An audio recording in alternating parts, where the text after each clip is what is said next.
All right, we are going to do a pot holder. So the first step of it is actually just going to be selecting your hook. You need to make sure that the hook you're working with is the suggested hook size for the worst of the yarn. So when you get a yarn, it has that paper around it on the inside or outside. It'll tell you the suggested yarn crochet hook measurement, and you can just look in there right here. So the one I'm working with, it's suggested to use a 5 hook. I can't find my 5, so this is a 5.25. Some patterns will tell you to use 0.5 millimeter more than what's suggested. If it's like an intense one, like the star one I was working on yesterday said to use either 0.5 bigger, but if you notice that it's starting to curl, unravel it all and start with a whole millimeter higher. So some patterns will have a different measurement for the hooks or suggestion for the hooks. But in this one, it's not going to be too big of a deal. You'll just want to use close to what was suggested. So for the pot holder, it needs to be either 100% yarn or 100% acrylic. This is just the cheap Red Heart from Walmart, 100% acrylic. So the very first thing we're going to do is a slip knot. There's a couple different ways to do it. This is just how I learned to do it. I just take the tail and pinch it between my ring finger and my pinky. I go over my pointer and come down. I always just kind of hook it right here just for stability, and we're going to exit. See, we're going to make a little X right there, okay? We're going to come down on the back side. They should be kind of parallel. It doesn't have to be perfect. And I always just kind of put it here just to have a little support with it, just so it's not hanging all willy-nilly. So it should look like this. You have an X on your finger side, and on the top of your hand, you have them parallel. Now you're going to take your hook, go under the piece closest to your fingernails, and you're going to grab the one closest to your ring like this, and you're just going to pull it under. Hold on to your tails, both of them. If you let go, sometimes you have to start over. Sometimes you lose them, sometimes you don't. But now we have a pretzel. You see, it kind of looks like a little pretzel from Auntie Anne's. Just pull it. This can move up and down. You just want to make sure your slip knot actually slips. I always like to leave a couple inches for a tail. You can always weave that in at the end or cut it off if you need to, but usually you need to weave it in.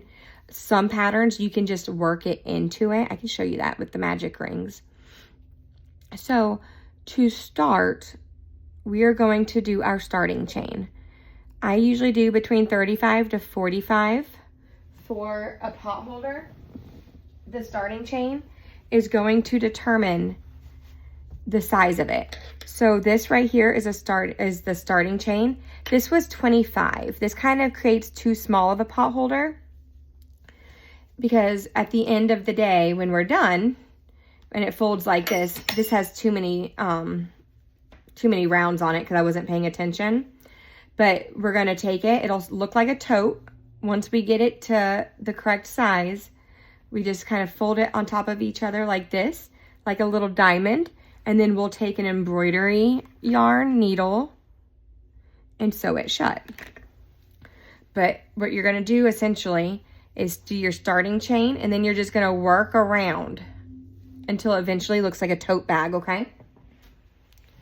I dropped my little hook. Okay. So we are going to do our first stitch for our starting chain. I always put my yarn like this.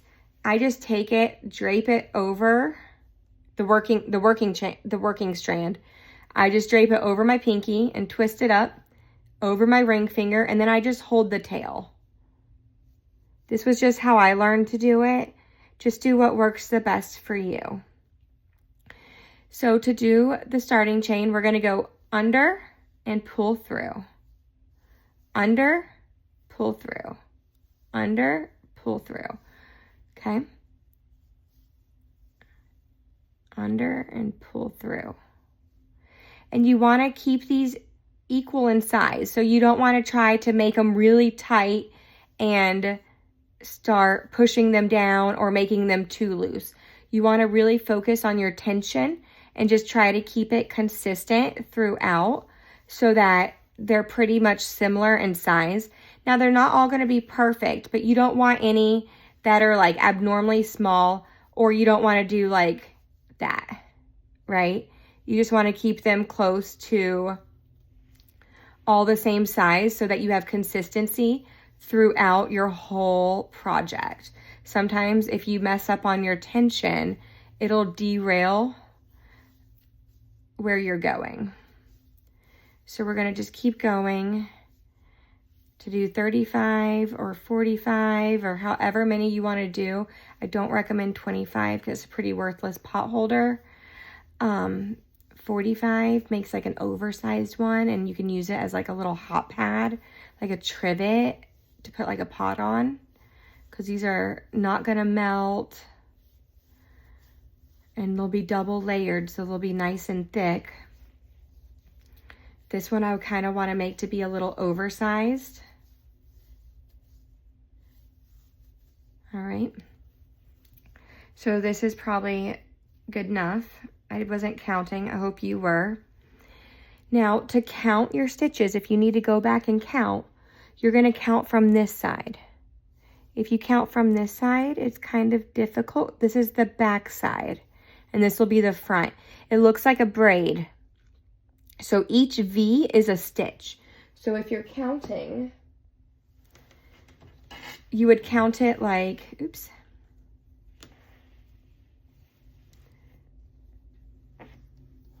Like this, like it would be,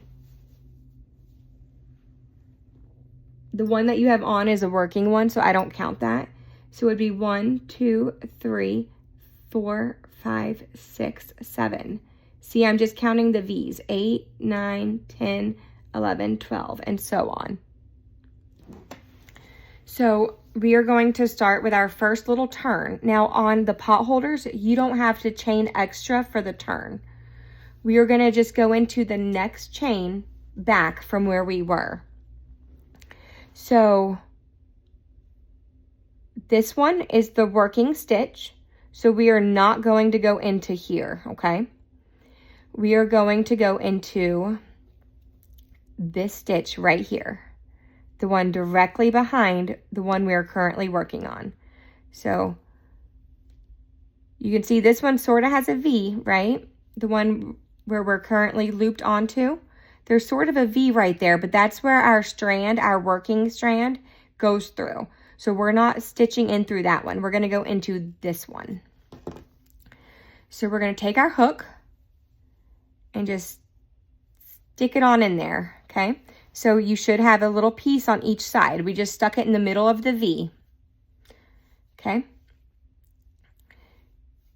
You should have 2 little loopies on your hook. We're going to go under and pull through that first chain, that first hoop, okay? Then you'll have 2 more on here. This one should still be the one you had on there originally. This one is the one we just put on there.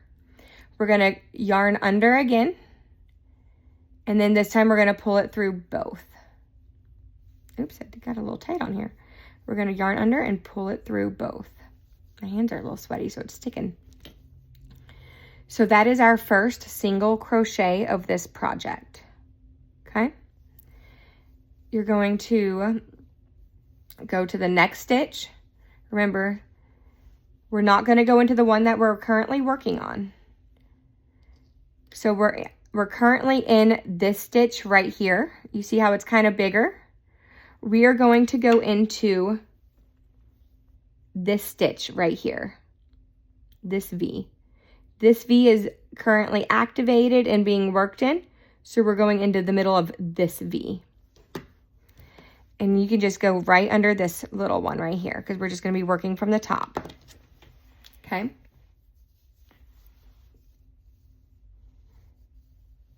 So we're gonna stick it in, pull it, have 2 on your loop, on your hook, 2 loops on your hook. This is the one we already had. This is the one we just added. We're gonna hook the yarn and pull it through. Hook the yarn and pull it through. Oops, I've been working a double crochet, so I keep wanting to yarn over initially. We're gonna stick it through, pull it through. Now we have 2, yarn over, pull it through. Going into that next one.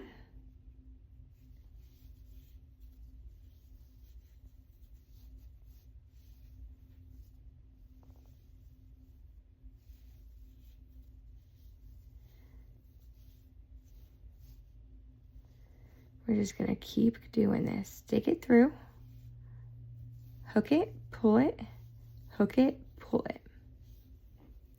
And we're trying to keep the same consistency, right?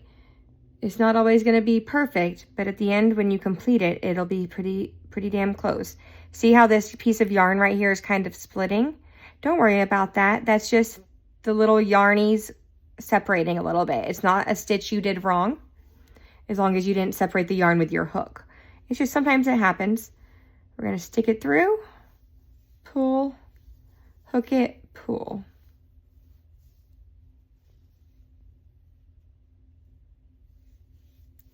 We're gonna do this all the way to the end.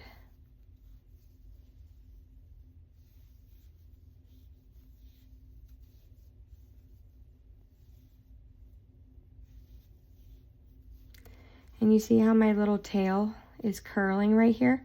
Don't worry about that, it'll go away. In this project, you don't need to worry about any curling.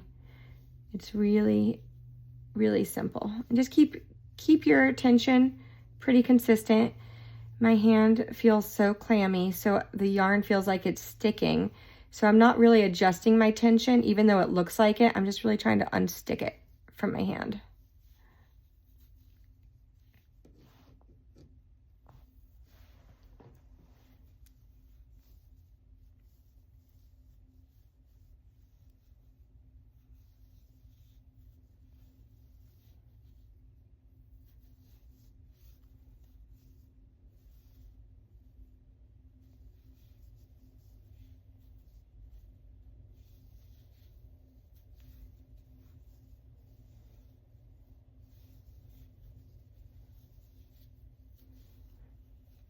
I always like to do my pot holders in a single crochet. You can do it in a double, and I can show you that on our next pot holder. Double makes a bigger stitch, so you can get some projects done a little faster. It's just kind of like doing a single crochet twice. But a good mastery of the single crochet is ideal, I think, because you use it in so many things. It's really the foundation of crocheting.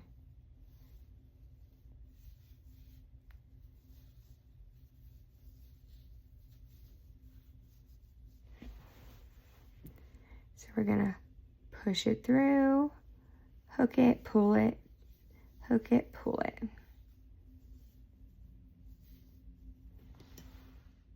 All right, so now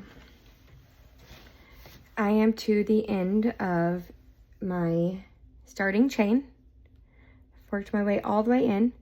This is my very last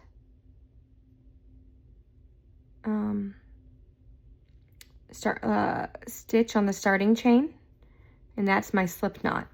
So it looks loose just because it kind of was. I don't know what happened. I mean, it's not too loose, it just looks loose. But we're still gonna work into that one, okay? So we need to work all the way to the slip knot, okay? And we are going to start working on the other side. So it should look like this. You should be able to see your entire starting chain down at the bottom, which is gonna be right here. This is the starting chain. This is all the single crochets that we added. And you see how it kind of looks like a V on the top now? Cute, huh? So we did a great job. It looks like we did pretty good on the tension too. So I'm pleased with it. So we are going to take our little tail that we've been working on, just throw it over here, because now we are going to be working on the other side. We're going to start making the other side of the starting chain into the other side of the little baggie that I showed you at the beginning of how the potholder looks like a little tote bag. So we are going to crochet into the next one. We don't have to chain any extras for the turn. We're just going to continue our single crochets into what was the bottom that we were working on, which is when we rotated is now the top, okay? So this was that last chain we did. This is our working. This is just our little scraggly tail. We are going to go into this one right here, okay? We don't have an active chain that's currently being worked on this side, so we're just going to go into that first one right here. This is the second, third, fourth, so on. On this side, it doesn't really look like V's because this is we already worked on that other side of the V on the first side of it, because we're just going right back kind of through that first chain that we did, that we worked along, okay? So we're going to turn it and start working right to left. So we're going to take your hook, stick it through that very first chain, yarn under, pull through. Should have 2 on your hook. I don't know why I keep calling it a hoop. We're going to yarn under and pull through those 2. And now we have 1. Okay. We're going to go to that next chain. It looks a little different than that first round we did when we were going working our first set of single crochets. So it looks a little different. We're not going into this one because this is already being worked into. We're going to go into this one. Okay. So we're going to stick it in, yarn under and pull through, yarn under and pull through. We're just going to continue on our single crochets the whole way down. Okay. I find it kind of easy, especially with this cheap acrylic yarn. I love this cheap acrylic yarn, to just take my hook and just hook it like this to go under like that to get in there. I find that to work a little easier sometimes, especially because it just glides. And if your hook, just a little secret I learned from the old ladies at the library, when you're working with acrylic yarn, sometimes your hook will start making a squeaky, annoying noise. Rub it in your hair for a split second. Just get a little bit of that natural oil, call it a day, stick it up in that hair, and just keep crocheting, and it'll make it stop squeaking. So just keep going with those single crochets.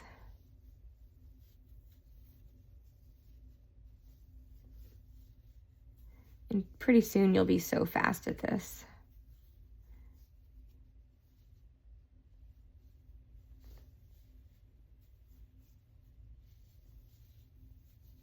And you don't have to take your hook the way I am. God, I shed so much, it's all up in my yarn. You don't have to take your hook the way I am and pulling it like this and going in like that. If you're not comfortable doing it that way, you don't have to do it that way. That's just how I like to do it sometimes, just for control. You can just take it and shove it in if that's what you need to do until you feel comfortable, right? Just make sure you're not splitting the yarn. You'll just want to have that whole piece on there. See, I split the yarn. Let me get that. There we go. We're just going to keep that single crochet going.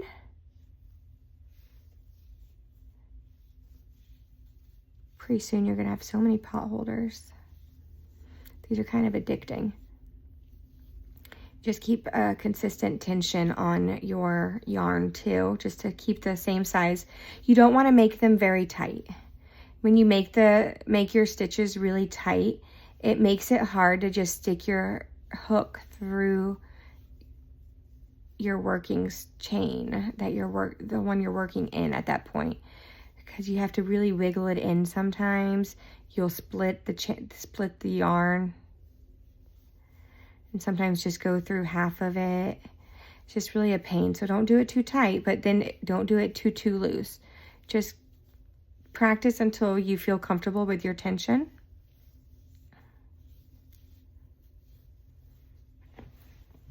It's not